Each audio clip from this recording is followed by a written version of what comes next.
Mwanamke mmoja amefungua kesi ya madai dhidi ya Justin Combs, mtoto wa rapper Sean Diddy Combs, akidai alidanganywa kuja Los Angeles kwa ahadi ya kazi ya tasnia ya burudani, lakini badala yake alishikiliwa nyumbani kwa siku kadhaa na kubakwa na wanaume kadhaa akiwemo Diddy mwenyewe. Kwa mujibu wa hati ya kesi iliyowasilishwa na wakili Tony Busby, mwanamke huyu anadai kuwa mawasiliano yake na Justin Combs ilianza mwaka 2027 kupitia Snapchat. Walibadilishana ujumbe mara kadhaa ambapo Justin alimwomba amtumie picha zake za utupu, na hili ni jambo ambalo mwanamke huyo alitii.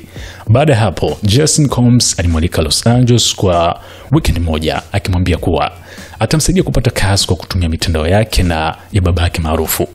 Mwanamke huyo anasema kuwa alisafiri hadi Los Angeles mwezi April mwaka 2027, na alipowasili alipokelewa na dereva katika SUV nyeusi na kupelekwa kwenye nyumba moja ya kifahari huko Beverly Hills. Alilala usiku wa kwanza kwa Justin, wakiwa katika tu mazingira ya kirafiki na mazungumzo ya kawaida.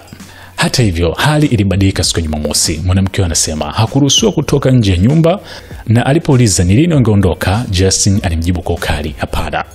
Anadai alipewa pombe na bangi, lakini alihisi bangi hiyo ilikuwa na kemikali nyingine kutokana na athari alizozipata. Baadaye Justin alimlazimisha kutumia vidonge mbalimbali ambavyo vilimfanya awe dhaifu na asiwe na ufahamu. Katika mashtaka hayo, mwanamke huyu anadai kuwa usiku huo wanaume watatu waliovalia maski walifika nyumbani. Anasema mmoja wao alikuwa Diddy, ambaye alimtambua kupitia sauti yake na tabia zake. Justin Combs alimuita Pops. Mwanamke huyo anadai alichukuliwa hadi chumba cha kulala na kutishiwa kwa maneno, ni bora ukubali hiki ambacho tunakifanya kitokee au la sivyo. Na baada hapo anasema wanaume hao watatu walimbaka kwa zamu, kwa njia kawaida, kwa njia mdomo na kinyume na maumbile, wakati wakiwa wamelewa, na hii ni kutokana na athari za matumizi ya madawa.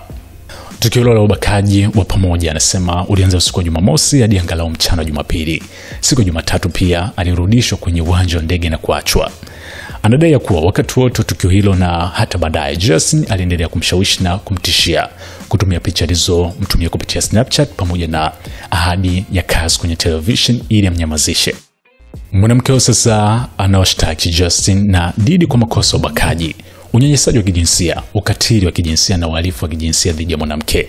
Anadai fidia kwa madhara ya kimwili na kiakili aliyoyapata. Wakili wake Tony Busby, ambaye pia anawakilisha waathirika wengine wa madai ya unyanyasaji dhidi ya Diddy, amewasilisha kesi, huku Diddy akiwa bado anakabiliwa na kesi ya jinai huko New York. Hadi sasa kuna miongoni mwa wateja wa Busby aliotoa ushahidi katika kesi ya jinai. Timu ya mawakili ya Diddy iliambia TMZ haijalishi ni kesi ngapi zitafunguliwa, haitabadilisha ukweli kwamba Bwana Combs hajawahi kumbaka wala kushiriki biashara ngono kwa mtu mzima au mtoto. Tunaamini mfumo wa mahakama wa haki na huru utadhihirisha ukweli, na Bwana Combs ana imani kuwa atashinda mahakamani. Hii hapa ni SNS Mini Gen Man.